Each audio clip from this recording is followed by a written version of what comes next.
습니다. 사랑합니다. 축복합니다. 축복합니다. 잘 나오셨습니다.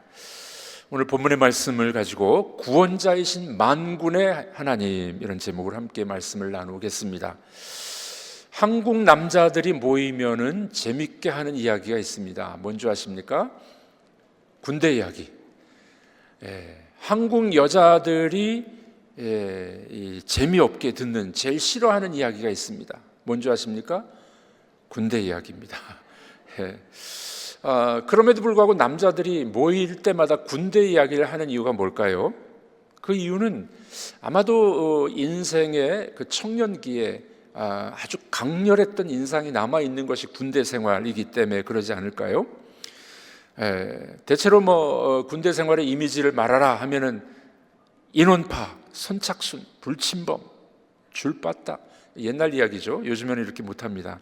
이런 이야기들이 이제 기억에 남는다고 합니다. 이송찬 씨라는 사람이 재밌는 글을 썼어요. 너희가 군대를 아느냐? 너희가 군대를 아느냐?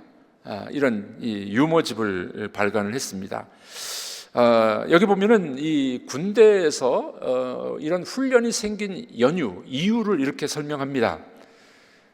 뺀질거리는 서울 군바리들 때문에 인원 파악이 생겨났고, 동장 느린 충청도 군인들 때문에 선착순이 생겨났고, 탈영하는 호남 군인들 때문에 불침번이 생겨났고, 말 안 듣는 경상도 군인 때문에 줄빠따가 생겨났고, 물에 사는, 섬에 사는 제주도 군인들 때문에 도하 훈련이 생겨났고, 비탈진 곳에 사는 강원도 군인들 때문에 유격 훈련이 생겨났다.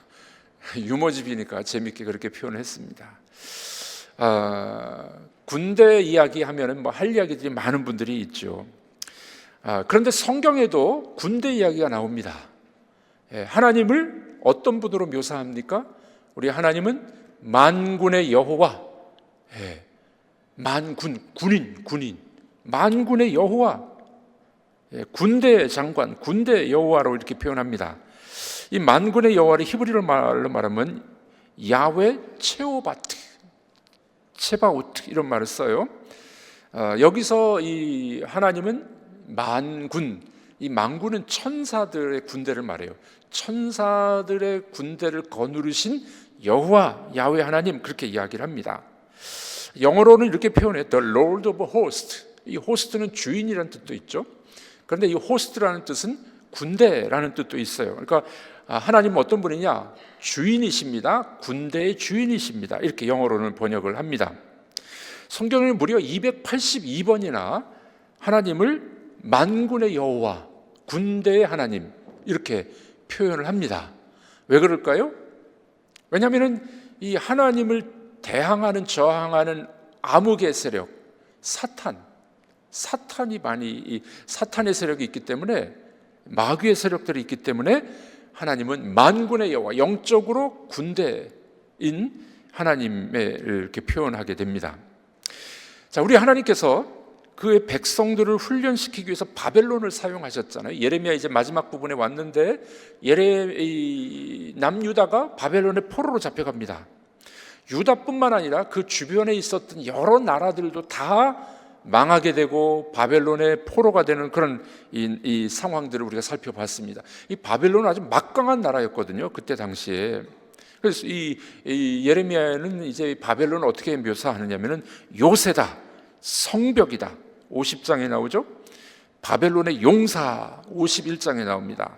이런 군사적인 표현도 쓰고, 그 다음에 바벨론은 뭐라고 이야기하면 온 세상에서 칭송받는 나라, 성읍, 그렇게 이야기하죠. 51장 41절. 그리고 50장 23절에 보면 온 세상에 망치다. 왜 망치라 그랬을까요? 이 바벨론이 막강한 제국을 이루면서 여러 나라들을 정복했기 때문에 온 세상에 망치다, 이렇게까지 표현을 하게 됩니다. 자, 이렇게 바벨론은 위세와 영광을 가지고 있었죠. 그래서 이 하나님이 바벨론을 도구로 삼아서 유다를 지금 징계합니다. 하나님 백성들을 징계하고 하나님 백성들을 훈련하기 위하여 바벨론 포로로 잡혀가게 했던 거죠. 그 놀라운 반전이 오늘 말씀에 등장하게 됩니다. 놀라운 반전이. 여러분 성경을 읽다 보면은 이렇게 이 망하는 이야기, 아픈 이야기가 나오다가 역전이 일어나요. 반전. 예. 하나님께서 그럼에도 불구하고 하나님의 역사가 나타날 거야. 회복의 역사, 구원의 역사가 있을 거야. 하나님은 이제 역전의 하나님이에요. 자, 한번 따라해 보겠습니다. 하나님은 역전의 하나님이십니다. 군산상고가 역전의 명수. 이름이 바뀌었더라고요. 군산상고가 아니라 뭐라 바뀌었어요. 역전의 명수인데 우리 하나님이 역전의 명수예요. 자, 오늘 본문 말씀이 이제 이 바벨론이 그 막강하고 강력했던 힘을 가지고 있었으나 이제 그 바벨론의 멸망이 나타나게 된다는 겁니다. 예. 이 바벨론의 멸망 사건을 통해서 하나님이 드러내 보이시는 메시지가 있습니다. 그게 뭔지 아십니까? 여러분, 하나님은 이 성경에 보면 이렇습니다. 우리들이 성도들이 막 흥하고 잘 나가고 성공했을 때 하나님이 영광을 받으시는 것은 당연합니다. 그런데 그것보다도 우리들이 약하고 병들고 오늘 본문과 같이 포로로 잡혀가고 힘든 상황이지만 그런 상황을 역전시키는 하나님이 더 큰 하나님으로 등장하는 거예요. 그래서 약할 때 강함이 되는 거죠. 여러분, 우리가 하나님이 하나님다워지고 하나님이 높임을 받을 때가 언제냐면요, 우리가 잘 나갈 때도 있어요. 예, 이번에도 보니까 뭐 금메달 딴 선수들 중에 3명이나 크리스찬들이 있어요. 그리고 우리 무슨 대상 받은 연예 대상, 연기 대상 보면은 영광을 하나님께 돌립니다. 얼마나 이 좋은 일입니까? 그것도 있어요. 그런데 성경을 잘 읽어보니까 하나님이 정말 영광을 받으시고 하나님이 하나님으로 강하게 나타나실 때는 언제냐면은 우리가 약할 때, 우리가 무너졌을 때, 병들었을 때, 그때 하나님의 능력이 나타나는 거예요. 그래서 우리도 하나님을 인정하고 세상도 하나님을 인정하게 되는 그런 역사가 성경에 종종 나오게 됩니다. 우리는 그래서 어떻게 노래 부릅니까? 약할 때 강함 대신에. 이 노래를 지은 데니스 조니안이라는 사람은요, 동성애자였어요. 동성애자. 그래서 예수를 만나고 난 다음에 동성애를 끊어버립니다. 결혼하고 아이를 몇 명 낳아요. 그래서 그 예전에 자기가 어려움을 겪었을 때, 동성애로 정말 잘못된 범죄 가운데 있을 때, 그때 주님을 만났어요. 그래서 이 노래를 지은 거예요. 약할 때 강함 되신 주. 우리가 병들었을 때, 또는 우리가 망했을 때, 우리에게 정말 어려움이 있을 때, 그때 주님이 강한 분으로 나타난다는 걸 발견하게 된 겁니다. 여러분, 성경은 대체로 그래요. 예, 여러분들 잘 되십시오. 돈도 많이 버시고 성공도 하시고. 요즘에 보니까요, 이 서울에서 자기 자녀들이 서울대학교 다니잖아요. 그럼 차 뒤에다가 스티커를 붙이고 다니는데 I am dead, 서울대학교. 나는 내 아들이 서울대학교 다녀. 그리고 이 스티커를 붙이고 다닌대요, 요즘에. 여러분, 우리 자녀들이 서울대학교 가고 성공하고 출세했을 때도 하나님이 영광을 받으시긴 하지만 성경은 늘 그렇게 말씀하더라고요. 우리가 약할 때, 병들었을 때, 망했을 때, 그때 하나님을 의존하고 하나님의 역사를 경험하고 하나님의 은혜가 우리에게 부어지게 될 때, 그때 하나님이 높임을 받는 거예요. 근데 아프죠, 우리는 좀. 지금 이스라엘 남유다가 그런 거예요. 그들이 망했어요. 70년간 포로로 잡혀갔습니다. 그런데 이제 하나님의 역사가 어떻게 나타납니까? 그들이 망했을 때 이제 그분의 역사가 드러나는 겁니다. 바울도 그런 고백을 했죠. 우리 고린도후서 12장 9절에서 10절, 우리 여러분 교환에 있습니다. 한번 읽어보겠습니다. 내게 이르시기를 내 은혜가 내게 족하도다. 이는 내 능력이 약한 데서 온전하야 짐이라 하신지라. 이러므로 도리어 크게 기뻐함으로 나의 여러 약한 것들에 대하여 자랑하리니 이는 그리스도의 능력으로 내게 머물게 하려 함이라. 그러므로 내가 그리스도를 위하여 약한 것들과 능욕과 궁핍과 핍박과 곤란을 기뻐하노니 이는 내가 약한 그때에 곧 강함이니라. 이는 내가 약할 그때 어떻다고요? 곧 강함이라. 강함이라. 그때 하나님의 능력이 나타나게 되는 줄로 믿습니다. 오늘 본문에 의하면 만군의 여호와께서 이제 싸우시기 시작해요.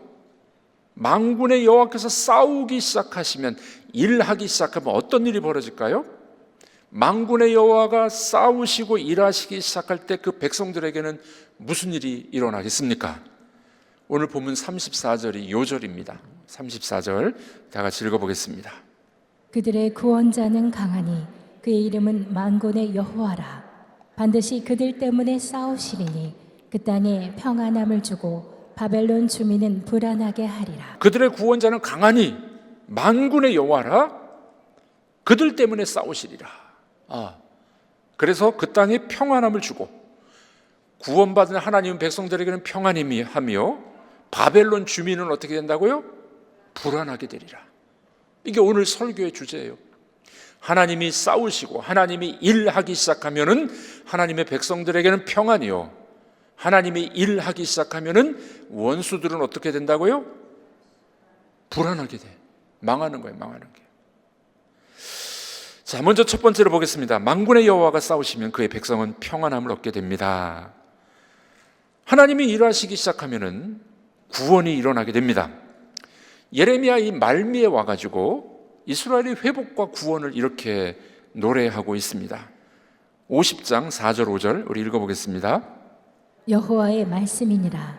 그날 그때에 이스라엘 자손이 돌아오며 유다 자손도 함께 돌아오되 그들이 울면서 그 길을 가며 그의 하나님 여호와께 구할 것이며 그들이 그 얼굴을 시온으로 향하여 그 길을 물으며 말하기를 너희는 오라 잊을 수 없는 영원한 언약으로 여호와 연합하라 하리라. 네, 하나님이 싸우시고 일하기 시작하시니 어떤 일이 벌어졌어요? 그들이 회복되는 겁니다. 다시 시온으로 돌아오는 거예요. 영원한 언약으로 돌아오게 되는 겁니다. 그래서 하나님의 백성으로 회복되는 구원의 역사가 일어납니다. 하나님이 일하시면 뭐가 일어난다고요? 하나님의 백성들에게는 구원이 일어나요. 평안함이 일어나게 되는 줄로 믿습니다. 다시 영원한 언약으로 연합하게 될 것이다. 이것은 종말론적으로 종국에는 그 돌아온 자들, 남은 자들이 예수 그리스도의 새 언약의 백성이 되는 겁니다. 주님이 주시는 평안함. 그래서 예수님이 뭐라고 말씀하셨나요? 평안을 너에게 끼치노니 나의 평안을 너에게 주노라. 이 평안은 세상이 주는 것과 비교가 되지 않아. 여러분들, 하나님이 일하기 시작하면 구원이 일어나는데 그 구원의 은혜는 뭐가 있다고요? 우리 속에 평안함이 있다는 거예요. 예수 안에 평안이 있는 줄로 믿습니다. 세상은 복잡하고 싸우고 정치권에서는 계속 싸우죠. 어떻게 하겠어요? 그냥 싸우라고 둬야지 뭐. 우리가 말려도 싸우는 걸 어떻게 합니까? 세상은 시끄럽고 세상은 어렵지만은 그러나 예수 안에서 구원 얻은 우리 하나님의 백성들은 평안이 우리 속에 임하는 줄로 믿습니다. 여러분 정말 평안하십니까? 하나님이 일하기 시작하면 평안함이 찾아오게 되는 줄로 믿습니다. 그래서 오늘 본문과 같이 하나님이 일하기 시작하셔야 돼요. 하나님이 싸우셔야 돼요. 하나님이 일하도록 그렇게 해야 된다는 겁니다. 이 이사야는 이 비슷한 환경 속에서 이사야가 이렇게 노래했어요. 이사야 62장 6절과 7절입니다. 읽어보겠습니다. 너희 여호와로 기억하시게 하는 자들아 너희는 쉬지 말며 또 여호와께서 예루살렘을 세워 세상에서 찬송을 받게 하시기까지 그로 쉬지 못하시게 하라. 네, 하나님이 일하시고 하나님이 싸우시도록 그렇게 하기 위해서는 우리가 뭘 해야 된다고요? 그로 쉬지 못하게 하라. 그가 누구예요? 하나님입니다. 하나님이 주무시지 않도록, 하나님 안 주무시지만 그렇게 표현한 거죠. 그로 쉬지 못하도록 하라. 그러면 하나님이 일을 하기 시작하세요. 다른 말로 말하면 우리가 하나님 앞에 기도하라는 거예요. 하나님의 구원과 평안을 우리가 누리기를 원한다면 하나님으로 일하시도록 기도하라는 말입니다. 하나님이 일하시면 우리에게 구원과 은혜와 평강이 부어지게 될 줄로 믿습니다. 여러분, 그런 일들 우리가 너무나도 잘 알고 있지 않습니까? 모세가 미디안을 아말렉과 전투를 벌일 때 어떻게 합니까? 르비딤에서, 광야에서 모세가 손을 들고 기도할 때 이스라엘이 이겼습니다. 모세가 손을 내리면 어떻게 됩니까? 이스라엘이 막 졌어요. 그래서 어떻게 합니까? 이 모세를 위해서 양쪽에 이게 이 돌을 쌓아놓고 아론과 훌이 손을 붙잡아 놓고, 손을 들면 이기고 손을 내리면 진다. 이 말은 무슨 말이에요? 기도하는 거죠. 기도. 여호와로 하여금 그로 하여금 일하시도록, 우리가 기도할 때, 손을 들어 기도할 때 역사가 일어나게 되는 줄로 믿습니다.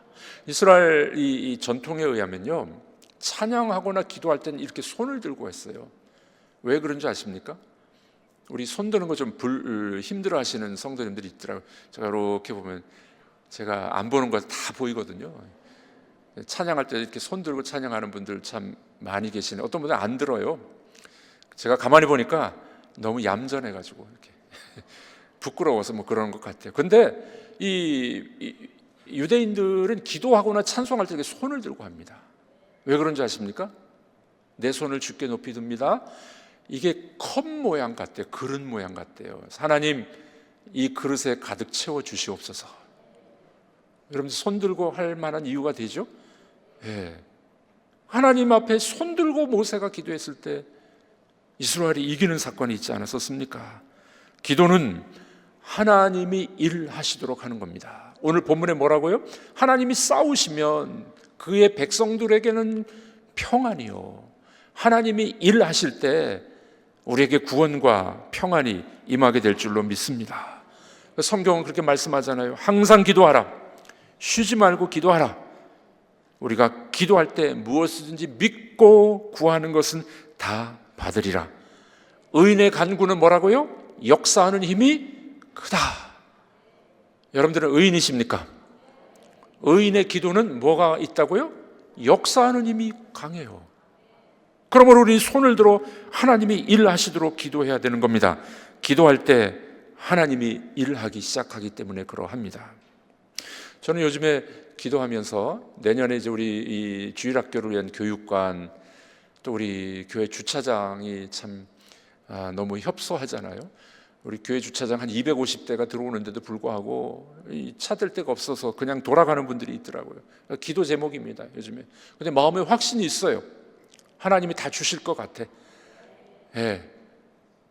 우리가 마음의 확신을 가지고 하나님 앞에 손을 들고 기도하게 될 때 믿음의 역사가 일어나게 되는 줄을 믿으시길 바랍니다.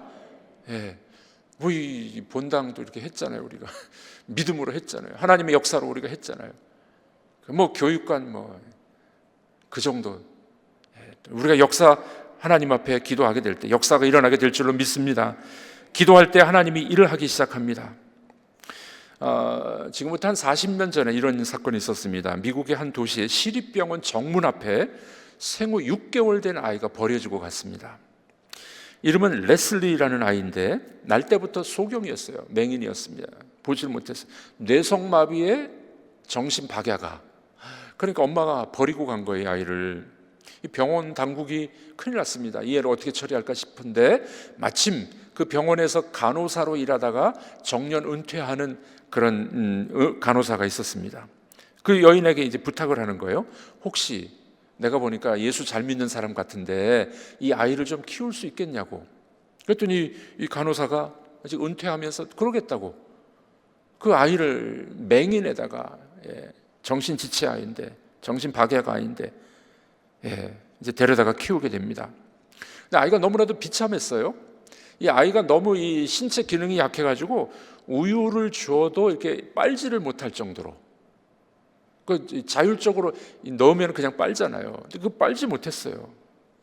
이 아이가 정말 뭐 알아듣지도 못하는 것 같고 보이지도 않고, 이 간호사, 은퇴한 간호사가 엄마 역할을 하는데 정성스럽게 매일 안마를 해줍니다. 계속 노래를 들려줘요. 성경을 읽어줍니다. 뭐 그렇게 이제 눈물로 기도했는데 뭐 몇 년이 지나도 이 아이가 뭐 요동이 없는 겁니다. 그러니까 이 양엄마죠, 엄마가 하나님 앞에 기도하는데 그냥 항변의 기도를 하는 거예요. 하나님, 도대체 어떻게 된 겁니까? 제가 이렇게 정성을 들이고 기도하는데 왜 안 들어주십니까? 걸음마도 시켜보고 특수요법으로 치료도 했습니다. 변화가 일어나지 않았습니다. 무려 18년 동안. 자기가 낳은 애도 아닌데 18년 동안 그렇게 정성을 기울였어요. 그래도 뭐 얘가 뭐 별로 발전을 하지 못합니다. 남편과 친척들은 포기하라고 이야기합니다. 얘 안 된다고, 얘는 안 된다고. 그러나 이 양엄마는 포기하지 않고 기도했습니다. 사랑의 하나님, 나는 성경의 기적을 믿습니다. 이 아이에게도 기적을 주시옵소서. 낙심하지 않고 계속 기도했어요. 18년이 지났습니다. 어느 날 이 아이가 엄지손가락으로 집에 있었던 기타를 튕기는 거예요. 와, 이 아이에게 음악적 소질이 있는가 보다 해가지고 피아노도 방에 넣었습니다. 오디오도 갖다 놓습니다. 뭐 텔레비전도 틀어놓고, 이 엄마가 손가락을 만져가면서 피아노를 가르쳤어요. 근데 별로 발전이 잘 되질 않았습니다. 그것도 몇 년이 또 지났어요. 한 3년, 4년이 지나서 한 20살, 21살쯤이 됐습니다. 어느 날 밤에 기적이 일어난 거예요. 엄마 아빠가 고나게 잠자고 있는데 누군가가 차이코프스키의 피아노 협주곡 1번을 연주하는 소리가 들린 겁니다. 깨봤더니 이 아이가 그렇게 엄마가 한 20년 동안 정성을 들이고 기도하고 하나님께 일하시도록 기도했더니 이 아이가 피아노 연주를 하는 거예요. 놀라운 기적이죠. 실화였습니다. 미국에 있었던 실화였어요. 여러분, 우리가 기도하고 그분이 일하시도록 맡기게 되면 그분이 일하기 시작하세요. 그로 쉬지 못하게 하라. 여러분, 우리가 하나님의 기적과 역사들을 경험하지 못하는 이유가 뭡니까? 우리가 또 원하고 소망하는 것들이 잘 이루어지지 않는 이유가 뭡니까? 그 믿음으로 기도하지 않기 때문에 그래요. 하나님이 일하시도록, 그분이 싸우시도록 맡기고 기도하는 역사가 있을 때 그분이 일하기 시작합니다. 놀라운 역사가 일어났죠. 그래서 지금 이 남유다는 이제 돌아오게 되는 거예요. 70년의 포로 생활을 접고 하나님이 싸우시기 시작하니까 그들이 평안을 갖게 됐고 돌아오는 역사가 일어나게 됐더라. 그렇게 예레미야는 오늘 말씀하고 있는 겁니다. 반면에 하나님이 일하시고 하나님이 싸우시면 원수들은 어떻게 될까요? 불안하게 돼요. 오늘 본문에 그렇게 말씀하셨죠. 떨게 됩니다. 망하게 되는 것입니다. 만군의 여호와가 싸우시니 바벨론 주민은 불안하게 된다. 여러분, 이 바벨론은 이 하나님의 도구였어요. 그렇죠? 이 징계의 망치였었습니다.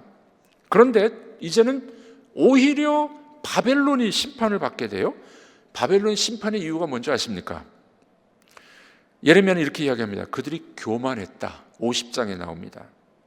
그리고 51장에 보면 그들이 이 부자였거든요. 금으로 신상을 부어 만들었습니다. 우상숭배. 그리고 하나님의 백성들을 학대합니다. 바벨론이 망하는 거예요. 바벨론이 멸망합니다. 여러분들, 하나님이 싸우시고 하나님이 일하기 시작하면 원수는 망하게 될 줄로 믿습니다. 원수는 불안하게 되는 겁니다. 오늘 본문은 이 바벨론의 멸망을 두 가지로 이야기해요. 두 가지. 첫 번째는 칼로 망한다. 35절에서 37절까지 나오죠. 칼이 주민 위에, 고관들 위에, 지혜로운 자들 위에, 말들과 병거 위에, 심지어는 그들의 보물 위에도 칼이 떨어지게 될 거다. 이 말은 뭡니까? 멸망. 하나님이 싸우시기 시작하니 어떻게 해요? 원수들은 불안하고 멸망받게 되는 겁니다. 두 번째, 그들의 어려움은 뭡니까? 가뭄으로 멸망해요. 가뭄. 우리 38절 읽어보겠습니다. 가뭄이 물 위에 내리어 그것을 말리리니 이는 그 땅이 조각한 신상의 땅이요 그들은 무서운 것을 보고 실성하였음이니라. 네. 만군의 여호와가 싸우면 어떻게 된다고요? 그의 원수는 망하는데 뭐로 망해요? 가뭄으로 망해. 네. 이 첫 번째는요, 칼로 망한다. 두 번째는 가뭄으로 망한다. 이게 오늘 본문의 이야기입니다. 이 바벨론 지역이 옛날 도성은 무너졌어요. 근데 이란, 이라크 그 위에 있는 지역에서 이걸 다시 복원하고 있어요. 오늘 본문에 의하면은 아무도 못 살 거야, 황폐하게 될까 그랬는데 좀 다시 복원해서 사람이 살아요. 그럼 성경 말씀이 안 맞네요. 그게 아니라 이 예언의 말씀은 종말에 결국에는 바벨론이 황폐하게 되고 망하게 될 거야. 그 예언이 아직도 남아있는 예언의 말씀이 됩니다. 여러분들, 그러므로 우리는 이 본문에서 알 수 있는 게 뭡니까? 우리가 약할 때 그분을 더욱더 의지하는 여러분들이 되길 바랍니다. 우리가 망하고 약하고 병들었을 때 하나님은 우리를 불쌍히 여기시는데, 그때 우리가 하나님 앞에 손들어 기도하셔야 될 줄로 믿습니다. 그러면 하나님이 일을 하기 시작하세요. 오늘 본문의 말씀에 의하면 싸우기 시작하십니다. 만군의 여호와가 일하기 시작하면 우리에게는 평안입니다. 구원입니다. 그러므로 여러분들 이 밤에 참 잘 나오셨어요. 여러분들이 약한다고 생각하실 때, 여러분들이 부족한 면과 기도의 제목이 있는 이때 하나님 앞에 손을 들어 기도하는 여러분들이 되길 바랍니다. 그분이 일을 하시도록 기도하고 부탁하셔야 돼요. 그러면 하나님은 기쁘게 일을 하기 시작하십니다. 약할 때, 아플 때, 고난의 시기가 오히려 기회가 되는 것입니다. 왜냐하면 하나님이 일을 하기 시작하기 때문에 그렇습니다. 그러므로 기대하십시오. 기다리십시오. 그리고 하나님이 일하실 것을 눈으로 보는 여러분들이 되길 주의 이름으로 축복합니다. 어떤 선교회 사무실에 이런 문구가 적혀 있었어요. 영어로 됐으니까 영어로 먼저 말하고 해석해 드리겠습니다. When man works, man works. 무슨 말입니까? 사람이 일하기 시작하면 사람이 일할 뿐이다. When man prays, 사람이 기도하기 시작하면 God works, 하나님은 일하기 시작한다. 와, 아주 유명한 문구죠. 사람이 일하면 사람이 일할 뿐이야. 사람이 기도하면 하나님이 일하신다. 여러분들, 우리 일하다 보면 막 열심히 일해요, 그렇죠? 교회에서도 열심히 일하는 경우도 있고, 목회도 열심히 하기도 하고, 사업도 열심히 하는데, 사람이 열심히 하면은 사람만 열심히 해. 그런데 우리가 기도하기 시작하면은 누가 일하기 시작하세요? 하나님이 일하기 시작하십니다. 우리 여기 예배당 지을 때 보는 게, 여기가 산이었거든요. 야트마탄 산이고 소나무가 가득 차 있었습니다. 소나무 다 잘라내고요, 포크레인이 와가지고 막 파기 시작하니까 금방 파더라고요. 금방 파. 근데 제가 삽 가지고 와서 파보십시오. 이 5,000평을 제가 어떻게 다 파겠습니까? 사람이 일하기 시작하면 사람만 일해. 그러나 사람이 기도하기 시작하면 누가 일을 하기 시작하십니까? 하나님이 일하기 시작하신 줄을 믿습니다. 여러분들은 뭘 선택하시겠습니까? 열심히 그냥 일은 해야 돼. 열심히도 해야 되는데요, 기도도 안 하고 그냥 열심히 하면은요, 내가 일하다가 지쳐버려요. 그러나 우리가 하나님 앞에 기도하기 시작하면 나도 열심히 일할 뿐만 아니라 하나님의 큰 손으로 역사가 일어나게 될 줄로 믿습니다. 그러므로 기도는 하나님이 일하시도록 하는 것이에요. 그러니 금요 심야기 도가 얼마나 소중한 겁니까? 안 나오는 분은 손해. 집에서 기도 얼마나 하시지요? 함께 이렇게 모여서 기도하는 게 얼마나 소중한 길이에요. 우리 기도하기 시작하면 하나님이 일하시기 시작하는 줄을 믿습니다. 지혜로운 자는 내 힘으로만 일하는 것이 아니요, 하나님이 일하시도록 하는 거예요. 그래서 스펄전은 이런 말을 했습니다. 10년을 염려하는 것보다 10분 기도하는 것이 낫다. 아주 유명한 말을 했어요. 10년을 염려하고 걱정만 해. 계속 염려 걱정만 해. 그러나 10분 기도하는 게 더 낫다. 그분이 일하시도록, 그분이 싸우시도록 해야 된다는 겁니다. 인류 역사, 신앙의 역사를 보십시오. 모두가 기도의 사람들이었었어요. 무릎을 꿇을 줄 아는 사람들이었습니다. 우리가 아는 미국 초대 대통령 워싱턴은요, 자기가 출석했던 교회 자기 자리가 있었는데 무릎 꿇고 기도해가지고 그 자리가 이렇게 패였어요. 무릎을 하도 꿇고 기도해가지고. 워싱턴 대통령, 링컨도 그랬답니다. 전쟁의 포화 속에서도 규칙적으로 시간을 정해놓고 기도했습니다. 그래서 백악관을 기도실로 바꾼 대통령이 링컨이라고 말하고 있죠. 발명왕 에디슨, 발명에 드는 노력만큼 기도에도 힘썼다고 합니다. 기도하니까 하나님이 지혜를 주셔가지고 발명왕이 된 거예요. 중국 선교의 아버지 허드슨 테일러, 해가 떠오르는 시간에도 허드슨은 언제나 무릎 꿇고 있었다. 새벽부터 해 뜰 때까지 늘 기도의 사람이었었습니다. 여러분, 우리가 잘 아는 핸델의 메시아, 핸델이 메시아를 작곡할 때 금식하면서 기도하는 가운데 메시아를 작곡했다고 합니다. 마틴 루터 종교개혁자, 바쁘면 바쁠수록 할 일이 많으면 많을수록 기도를 더 해야 된다 하고 하루에 3시간씩 기도했습니다. 바쁠수록 더 많이 기도했습니다. 조지 뮬러, 고아의 아버지죠. 기도의 방석에 구멍이 뚫릴 만큼 기도했습니다. 그는 기도함으로 많은 사람들이 먹을 걸 갖다 줘서 고아들을 몇천 명을 먹이 살렸던 사람이었었습니다. 여러분들, 우리에게 요구하는 하나님의 요구사항이 있습니다. 신랑 되신 그분이 신부인 우리들에게 요구하는 것이 있습니다. 지창금일까요? 열쇠 3개 정도 가져오라고 말씀하실까요? 신랑 되신 그분이 우리에게 요구하는 게 있습니다. 뭘까요? 구하라, 찾으라, 두드리라. 그러면 하나님이 일하기 시작하십니다. 하나님이 싸우시기 시작하십니다. 그런 여러분들 기도의 사람들 되시길 주님의 이름으로 축복합니다. 오늘 예레미야는 그 말씀하고 있죠. 하나님이 싸우시기 시작하니, 하나님이 일하기 시작하니 그의 백성들에게는 평안이요 원수들에게는 불안이다. 여러분들은 평안이 있기를 원하십니까? 불안이 있기를 원하십니까? 그로 하여금 쉬지 못하도록 기도하는 여러분들 되셔서 응답받고 신앙의 성장이 있으시고 하나님이 쓰시는 귀한 우리 성도들이 다 되시기를 주의 이름으로 축복합니다.